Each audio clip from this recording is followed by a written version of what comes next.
Good afternoon, everybody. I'm Supervisor George Hoehmann from the town of Clarkstown.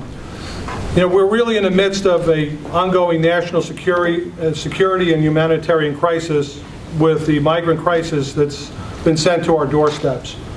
And as part of my ongoing commitment and the town of Clarkstown's ongoing commitment to keep Clarkstown safe and make us a healthy community, this past Friday, our building department and police department conducted an enforcement action, an administrative warrant, searching the property at 295 New Hempstead Road in New City. In over 4 dozen enforcement actions of this nature, spanning over the last 6 years, we've never seen a situation this dire. I'm going to ask that we start to show some of the pictures on the slides here. We had well over 30 individuals residing in this less than 1,500 square foot Cape Cod, 3 bedrooms. It's illegally converted. They're of unknown status. Beyond that, there were 3 bedrooms within the house, children residing in the garage, in the attic, in the unfinished basement. So far, the information gleaned from this enforcement action shows that there are more than 10 illegal immigrants would be arriving this week. There were folks within the house that told our police and told our building inspectors that they had come, some of them as recently as just 2 weeks ago, to the United States, into Texas, where they were transported up to New York City, into Manhattan, moved from Manhattan to Queens, and then transported up here into Clarkstown. A number of them were planning on moving from the house, and another 10 were coming within days, and there were going to be additional numbers coming as well.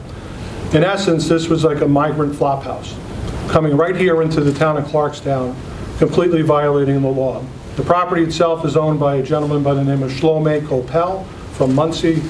The individual only owns this one house within our jurisdiction, but we will be working with the county through our code enforcement initiatives with the county executive to be able to look at other properties.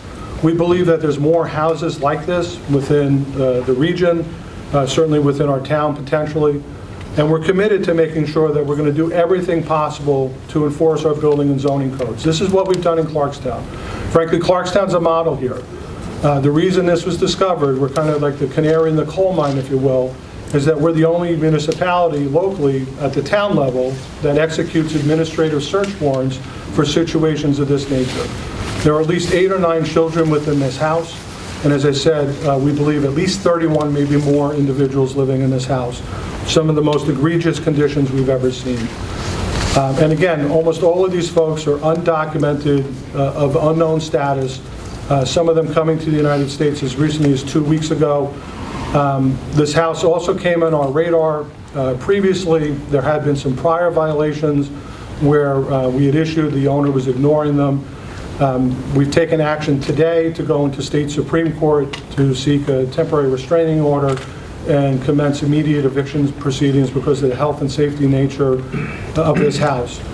This could have been a disaster. You know, these folks, you'll see some of the pictures in there if we can continue. Throughout the house, the electrical totally overloaded, extension cords all over the place. You can see right there, that's the garage. Those are children on those mattresses in the garage. Mattress upon mattress upon mattress. This would have been an absolute disaster had there been a fire in this house. People would have died here. First responders would have been injured or killed. This is unacceptable. We're not going to allow this in the town of Clarkstown. We enforce our code. This is completely unacceptable. And we need to make sure that what's happened here, again, we believe this is organized. We believe that there are people behind this from the statements that have been relayed to our inspectors and the police. These folks talked about, you know, kind of a chain. People were coming through, that they had come into the country, they were going to be staying here in this migrant flop house for a short period of time, and that they were going to be going to other locations. They indicated an address that doesn't exist within the town of Clarkstown for their next location, but they also indicated there were a number of people that were coming as soon as today. That's why we took immediate action. Again, I can't be any stronger than this. In the town of Clarkstown, we enforce our codes. This is unacceptable, and we're calling on help from our federal and state representatives, and we've got a great partnership with our county executive who's done a wonderful job enforcing codes within Rockland County. And we're going to bring the full force of the law to bear to make sure that we not only shut down this house, but any other house that might exist like this within the town of Clarkstown. So with that, I'm going to turn it over to Congressman Michael Lawler. Well, thank you, George. And I want to say at the onset here, this would not have been uncovered but for Supervisor Hoehmann and the work that he has done over the last 8 years as supervisor in the town of Clarkstown to make sure that their laws, their town code are enforced, period. And he has worked hand in glove with the county executive to crack down on these illegal home conversions and on folks who think it is their right to break the law. The bottom line here is this.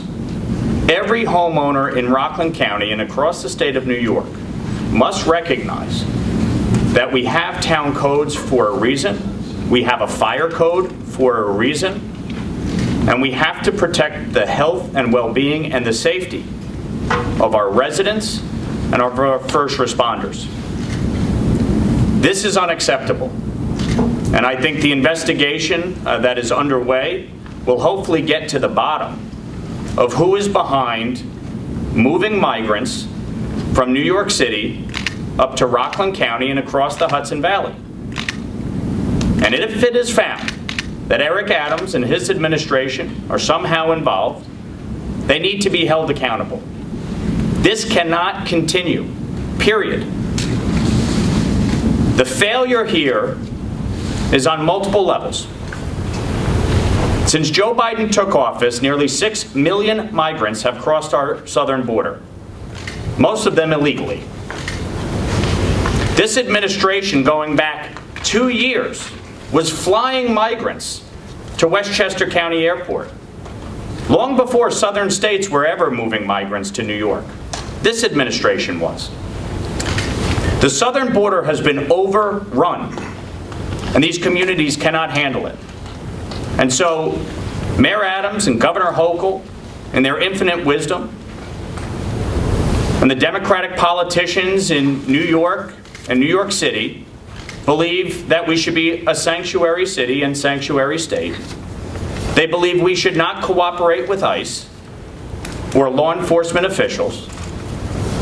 And they have used taxpayer funds to provide free housing, free health care, free education, free food, free clothing, with no accountability. And so what happens? We now have had over 100,000 migrants come to New York City in just the last year. They can't handle it.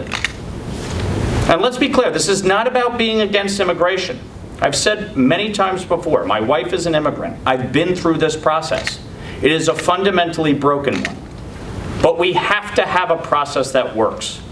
Just having open borders in a sanctuary city, refusal to cooperate with ICE, the right to shelter. You heard Eric Adams just a week ago. This is a disaster for New York. Now, earlier this year, House Republicans passed H.R. 2, the Secure the Border Act. Chuck Schumer, the Senate Majority Leader of New York State, from New York State, doing absolutely nothing. Silent. What happened to those Sunday press conferences? It's an absolute joke. We have to stop this massive influx of migrants at the border. We need more court personnel to hear these asylum cases expeditiously. It should not be taking 2 to 3 years to have these cases heard. And by the way, when they are finally heard, nearly 70% of them are rejected. This is a crisis, and it requires action at the federal level. The president needs to work with House Republicans, and Chuck Schumer needs to get off his behind and do something. He represents New York State. Silence. It's unacceptable. So all of us collectively have to work to secure our border. And Governor Hochul needs to stand up to Mayor Adams and protect counties outside the city of New York. She represents everybody. This cannot just continue to be a situation where the city of New York dumps its problem on other people's doorsteps because of their failed policies that don't work. And thank God for Ed Day. Ed Day and I stood together in March, and we sounded the alarm on this issue. We were called all sorts of names by my Democratic colleagues. They called us racist. They called us bigoted. We were raising the alarm because this is unsustainable, and people are going to get hurt as a result. And thank God Clarkstown, under George Hoehmann's leadership, was able to uncover this and crack down on it immediately. 30 people living in a 1,500 square foot home. Are you kidding me? There needs to be accountability, and there needs to be a reckoning here, and people need to wake up and work together to solve the crisis. And it starts with securing our border and stopping this massive influx. My Democratic colleagues think building more housing and waiving the wait period for work authorization is going to solve this crisis. It will not. It will make it exponentially worse.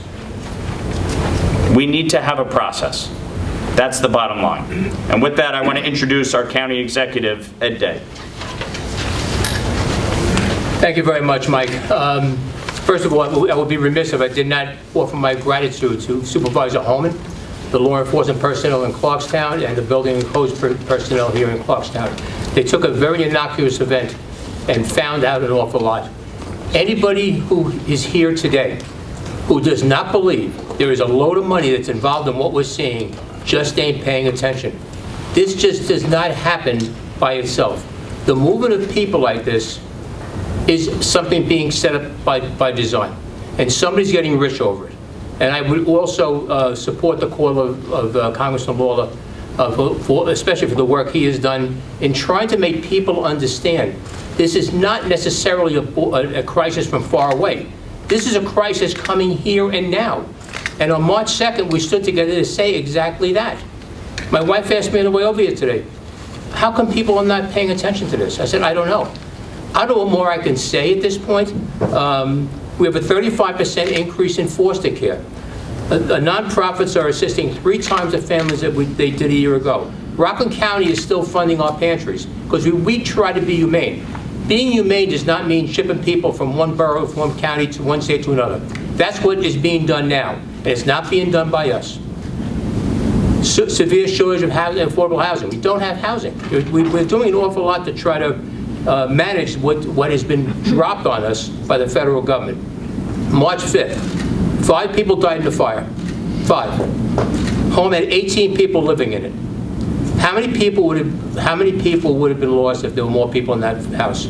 Now, we just had this situation, 31 people in the house. Spring Valley, 29 people in the house. There was nearly a tragedy there because one of the kids was playing with a lighter. And thank God, somebody came home early and stopped it. That child was in the attic. The only access to that attic was through the roof, the ceiling of a closet. My God, how can anybody look at that and not understand what we're talking about? I have a prism that I have in my life, a lot of years in law enforcement. I have seen what has happened with these type of situations. I have seen the tragedies, the tears, the anger, the anguish that people have. This is something that should be handled rapidly. It's a crisis. Instead, we see the gates open in the southern border. We see buses traveling all over the country, moving bodies around.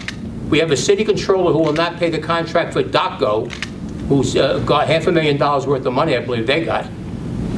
There's something wrong here. And I'm asking all of you, the media, please focus on this. First of all, a lady gave me a perspective that is so simple it makes sense.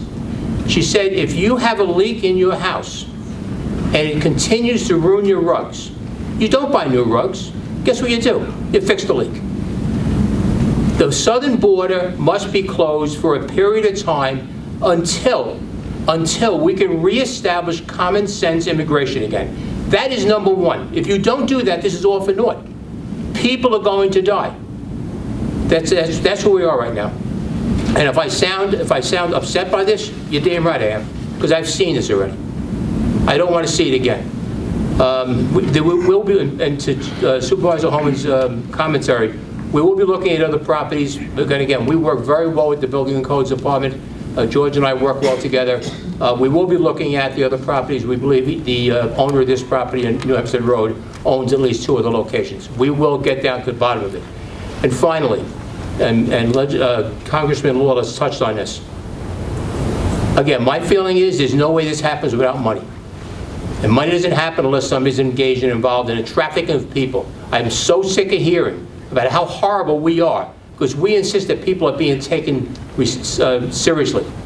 That people will listen to us and we say how bad this is going to get. Those politicians are not going to come up to Rockland County when people die. They will go nowhere near that. And this has got to stop. Right now, I think, this is off script, Frank, I'll tell you folks, I'm calling upon the State Attorney General to immediately open up an investigation into the movement of human beings all over this state. I believe it's human trafficking. I believe there's money involved. I believe it's illegal. And while she's at it, she should take a look at if it ends up that Mayor Adams is involved in this. In my simple mind, there are a number of court orders that he's held to. If he's violated those court orders, he should be held accountable. Or he should resign, one or the other. So I'm up in the ante here from Rockland County. I'm fed up with this, and I'm not going to stand idly by while people die because somebody's making money or somebody has the political fortitude to do something that is not a popular point within their section of a political party. That is unacceptable. If you have to wait for that to happen, turn your papers in and resign. There's no way of putting it right now. So I'm sorry for getting like this because I feel it a certain way. And that's from a law enforcement perspective. So with that, I don't know who's... Jim. I want to introduce Legislator Jim Foley, County Legislator Jim Foley. Jim has been an activist on this from day one. I want to give him a lot of credit for what he has done to bring this issue forward. He's been along with us every step of the way. And Jim gets it. He gets it from the ground. He sees it. So Jimmy, would you come up? Yes, thanks. I want to say that the county legislators totally behind Ed and the Codes Initiative. I want to compliment Clarkstown. George Hoehmann, Clarkstown, have an excellent reputation for code enforcement, police work, and all that. And today, I think that's demonstrated by the fact that this is not photographs of dead children and other, adults and so forth who died in the fire. That this was found out before anyone got killed. So I want to thank the town of Clarkstown for that. I also want to say I'm glad our county executive used the word human trafficking, because I do think it took too long into today to use that word. That's a word associated with many, many terrible things, even worse than children living in a garage. And I really, really want people to think about what could have been. We're literally naming a street today in this county over a dead fireman. And I want everyone to keep that in mind. That we're literally, at 7 o'clock tonight, they're naming a street after a deceased fireman in an event that was created by lawlessness. I want to say that people are calling for Rockland County to build more housing. What I would prefer is more lawfulness. I think there's housing here. I think that we can't transform this place into something else because, I don't know, Mayor Adams or whoever wants us to transform it. I don't have any evidence that Mayor Adams did this, but I will say that he certainly tried to dump his problem into my district over in Orangeburg. And I can tell you that my constituents are still very upset about that. And if it turns out that he has something to do with this, obviously people higher than me on the food chain are going to see that he has consequences. But again, I want to thank the town of Clarkstown for doing such a great job on this and say we're behind Ed Day with the Coach Initiative. Thanks. Senator Bill Weber. Hi, I'm Senator Bill Weber. I represent Rockland County, and I want to say as elected officials, it is our job to keep our residents informed. And it's impossible these days to do that when things like this are left in the dark and we're always playing catch up. Members of my colleagues in the New York State Senate, Republican colleagues, wrote a letter recently to Governor Hochul calling for an extraordinary session to call us back to Albany to really deal with this crisis, because it's a continual crisis and it's poor planning and we really need to deal with that. And I've also sent a letter within the last 2 weeks to Senator James Skoufis calling for an audit, calling for an accounting of the $1 billion that was allocated in this year's enacted budget towards New York City dealing with the migrant crisis. We want to know where that money is being spent, and we want to make sure that the money is being spent in the way that we designated it to be spent. And like I've said repeatedly, Rockland County rolls out the welcome mat for immigrants in this county. We are very welcoming, we are very warm. But we cannot continue to be the doormat of New York City and the state's bad policies. So we'll find out more, obviously, going forward as to what happened here and what is transpiring. We know that the city has had a policy over the last few months of shipping migrants throughout the state, so it wouldn't surprise me if they're behind this, but let's let the facts come out. When the facts come out, we need to deal with this in the appropriate manner. But again, I continually call on the governor to call us back to Albany to deal with this on the state level. I want an audit done on all the money that we've allocated in this year's enacted budget, because the taxpayers, the residents of Rockland County, deserve transparency and accountability. So thank you very much. And just to wrap up before we take questions, you know, as town supervisor, I'm very angry over what's happened here. Again, people looking to profit off of other people's misery, other people's dreams, looking to move people into substandard living conditions. 31 people or more living in a less than 1,500 square foot house, a 3-bedroom cape. It's unacceptable. These types of conditions shouldn't exist, not only in Clarkstown, in the United States, they shouldn't exist anywhere, but they do. And it's coming to a place like Clarkstown because of failures at the federal and the state and the city level, and we can't have that. What breaks my heart about this is that literally a week, less than a week after 2 of these individuals came to the United States, they ended up here in Clarkstown. On September 4th, the Clarkstown police came in contact with 2 of these individuals who were literally going into dumpsters, into clothing bins right by the New City bowling alley to get clothing. But they obviously aren't being well taken care of. So whoever brought them here, whoever thought it was a good idea to send them to Clarkstown and put them in this house with 29 or more other people, it's totally unacceptable. And it breaks my heart that these people came to the United States for whatever reason, illegally, and decided, you know, somebody decided they were going to move them up here, and that they had to resort here in Clarkstown to go climbing into a clothing bin where people are donating clothing to try and find acceptable clothing. Breaks my heart to look at these photos of these kids in this garage where they very, very seriously could have been injured. Literally a small refrigerator on top of a microwave right next to a bed where a child is sleeping. Very easily could have fallen over. And it breaks my heart, and frankly it makes me damn angry that our first responders would have had to have gone to this house potentially, and how many of them could have been hurt or killed, and how many of these people's lives have been put needlessly at risk because Shlomo Kopel decided he was going to make a buck, and because somebody else decided to send these folks up here. This is unacceptable. We're not going to allow this to happen in Clarkstown. There's an ongoing investigation. We'll be working closely with Ed Day and the County Codes Initiative, and we'll get to the bottom of this. And if we find that there were other people at the governmental level that were involved, we'll expect that justice will be served with that through our federal and state representatives as well. This is coming to a local town near you. We found it because we execute administrative search warrants. Other municipalities don't do that.